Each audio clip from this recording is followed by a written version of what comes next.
Hey, you're tuned in to Tech Talk with VLink, an award-winning podcast brought to you by VLink Inc. In each episode, host Tracy Gardner sits down and talks trending tech with global business and tech executives. Welcome to Tech Talk with VLink, the podcast that explores how technology is reshaping industries, organizations, and the future of work. I'm your host, Tracy Gardner. Today's conversation sits at the intersection of innovation, responsibility, and scale. Our guest is Ashutosh Ahuja, Enterprise Architecture Lead at Starbucks and the author of the new book, Pioneering Enterprise Architecture. He's here to talk about how enterprises can build responsible AI systems that scale, comply with ESG mandates, and stay cloud native, all without sacrificing innovation. That's important. Ashu, welcome to Tech Talk with VLink. I've got my Starbucks Yeti. I've got my Yeti full of Starbucks. I'm ready to go. Hi, Welcome. absolutely. Thank you, Tracy. It's a pleasure to be here. I'm really excited about this conversation, especially in today's world. Enterprise architecture the whole thing is being redefined. Responsible AI, ESG commitments, and the cloud native aren't just checkboxes anymore. And these are core to the long-term innovation and more important, resilience. So I'm very excited to dive into this bit today. Well, thank you for Also, being just here. a quick note Yeah. before we start, the views I'm going to be expressing are on my own. Okay, absolutely. That's important. Okay, well, Ashu, let's start with the why. AI is evolving rapidly. You referenced that, and enterprises are integrating it across operations. What does responsible AI really mean in this context? Because we've heard that term before. Great question. So, responsible AI in this context means how we design our AI systems, and they are not just powerful, right? They are also trustworthy, they're transparent, and they align with the broader organizational goals, and not just organizational, actually societal goals as well. Yeah. From an enterprise architecture lens, it's about making sure your AI systems are explainable, they are bias aware, and they are compliant with internal policies. At the same time, they're also compliant for your ESG framework. So it's not about what a model can do or how it does it. It's more about why it does it and who it impacts. Yeah. So when we say responsible, we are actually talking about embedding ethics, accountability into the governance, into the architecture itself.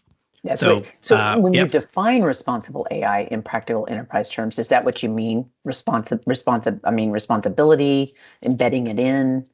yeah, absolutely. So let me give you one example. So Sure. let's take a real world example, Gemini and ChatGPT, right? They both took the world by storm a little over 3 years ago, Yeah. right? And it's actually a pretty good example of how responsible AI is in action. So if you ask any of these models a bit unethical sort of questions, they usually give you a pause or give you a pretty generic answer. And if you still try to push it further, and they would, they won't cross the line. They'll stop Mm, you, depending on what kind of question it was. So that's a very simple yet very powerful example how yeah. responsible AI is and how. And it's mainly about, it's not just answering the question, it's about knowing which questions to answer, which should not. Yeah, yeah, that's interesting. Why is now, shoot, the moment for businesses to prioritize ESG aligned AI systems? And how is Starbucks doing this? I'm not sure if we can talk about that or not, or if you can. Yeah, that's a great question. While I can't go specifics into what and how Starbucks is doing it, but I can certainly talk about what I have been seeing in the industry broadly, right? Sure. So right now is a critical moment, in my opinion, where AI is evolving so quickly, and so the expectations are around how responsible it needs to be used. And the ESG isn't about reporting function anymore. It used to be maybe 3 to 5 years ago. And it's right now, it's about how organizations are designing and deploying technologies. So Hmm. whether it's about reducing carbon footprint, promoting fairness, which is a very big thing right now, Yeah. and transparency is another thing. So there's a pressure from all sides, whether these are your customers or your investors, especially for the public companies. And Mhm. the EA plays a huge role in this. If you want your AI systems to actually support ESG goals, you have to have a strong architectural foundation, things like data governance, model accountability, and alignment with your business values. So Yeah. it is pretty important how we align ESG with AI. Especially in this modern world. Yeah, because we often talk about ethics and ESG like they're intangible values, right? But your work shows they can be engineered into systems. That's a great point. Yeah, we often treat ESG and ethics like they're abstract ideals. In reality, they absolutely can be engineered into systems, and they are. And that's a big part of what I focus on as an enterprise architect. Like, Yeah, let's take fairness and transparency as an example. These aren't just values on paper. You actually design for them, and you can build your systems that check for data in the bias. It's all about making sure things that business says it cares about, like sustainability, trust, sure. equity, it actually shows up in the technology that works. And the moment we start treating those values as the design requirements, not just afterthoughts, they become very, very measurable and very real. Yeah, for sure. So a follow-up to that would be, what are some practical architecture patterns you recommend for integrating ESG tracking into AI-driven systems? Oh, that's an excellent question. Yeah, there are a few patterns that are available that are quite effective, I would say. First one is modular architecture. It's not specific to ESG, but it fits very well into ESG. This just means building your systems in a way, it lets you isolate and swap out the components very easily. So if a model or a data source isn't meeting your fairness goals, for example, you can actually update it without needing to rebuild the whole thing. And another one is sustainable by design. That's a pretty big one. This is where the ethical and the sustainable practices are built into the system from the start itself, not like added later. And then we have a couple more like embedded observability. It just means adding monitoring tools that can track not just the system performance, but also things like fairness and bias. The idea overall is very simple, right? We have to treat ESG like a core design decision, not just an Hmm. afterthought. Hmm. Absolutely. Can you share an example from your work, Ashu, where ESG tech has directly influenced architecture decisions? Certainly, I'll share you one industry example if that works for our audience. Sure. Uh, there's a one area is the platform design. I think it's a pretty big one. I've seen a fundamental shift in this, especially the choice between multi-tenant and the single-tenant architecture. Traditionally, what teams and the companies, they almost always defaulted to single tenants, uh, Hmm. primarily around control and isolation. And this was very famous for healthcare sectors, especially for big healthcare companies. But with ESG becoming more and more priority, right? I've seen a real shift how it has gone from a hard no to let's explore this, where companies have started to look for more for multi-tenant models, which can actually support better resource sharing and reduce your carbon footprint. Yeah, So that's and this is a big reason, in my opinion. With the reason kind of behind that is the public cloud providers. They've also stepped up. They've made huge investments. They kind of gained the trust for the bigger companies. And I would say this is one fundamental example where ESG has driven the way we design our systems. So it's not just about purely tech or a compliance decision now. Sustainability is also becoming a part of the architecture conversation, primarily because of how we want to shape and have an impact on the environment. which is good for everybody. Absolutely. Ashu, what's Absolutely. your advice for enterprises wanting to embed intelligent decision frameworks that don't just move fast, but move wisely? Oh, yeah, that's a spot on. So, my advice is I think we need to design for clarity, not for speed. And we Mhm. have to make sure our company's values are built into the system.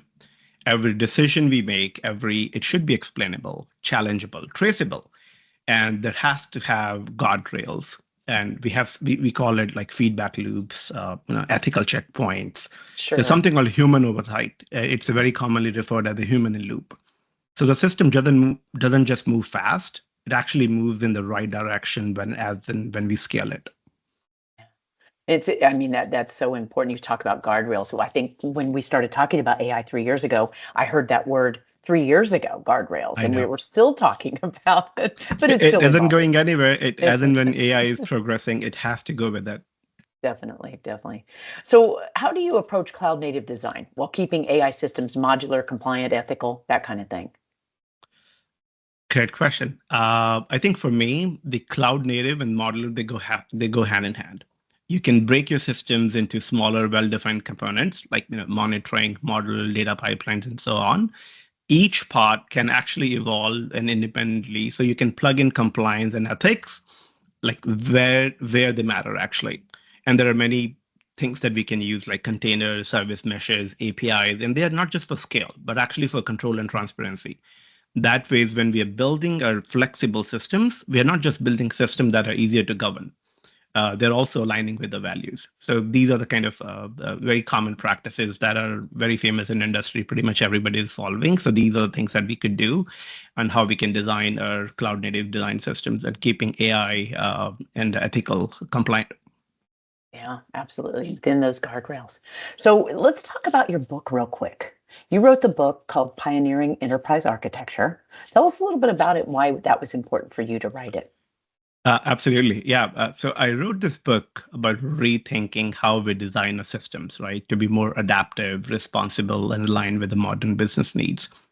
It attempts to bridge the traditional gap of enterprise architecture practice and evolving the demands of the current business needs like digital transformation, AI, and ESG. Last but not the least on this, actually, it's not just a guide to the practitioners, but it's also to push the field forward. So what I had seen is essentially around we there was a bit of a gap in how we look at it, and I thought, why not just share my knowledge with the field and push it forward. Oh, we love that. Where do we get it if someone wants a copy? Oh, it's Barnes and Noble, Amazon, Google Books, everywhere. Okay, perfect. Pioneering Enterprise Architecture. We want to make sure people know that name because I think what you're saying is fascinating. Now, Ashu, before we wrap, give some advice to tech leaders who maybe want to make their AI systems more responsible, scalable, sustainable. Sure. I've got a sort of one-liner. Move fast, don't break the trust. That's a real Yes. challenge, and it's very tempting too.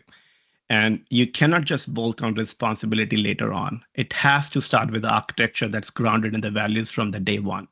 Yeah, absolutely. Absolutely. So important. Any last thoughts before we go, Ashu? No, thank you for having me. I think I loved every bit of it. It was a great conversation. I'm glad we could dig into some of these practical examples. Exactly. Well, you've certainly helped turn a complex subject, ethical, scalable AI, into something practical and actionable. And for our listeners, you can find Ashu's book, Pioneering Enterprise Architecture. Again, like he said, at Barnes and Noble, online, probably through Amazon, and follow him on LinkedIn for more insights on enterprise design, AI, and ESG tech. Thanks for joining us, Ashu. It's been a pleasure having you here. Absolutely. Likewise. Thank you, Tracy. You're Bye bye. welcome.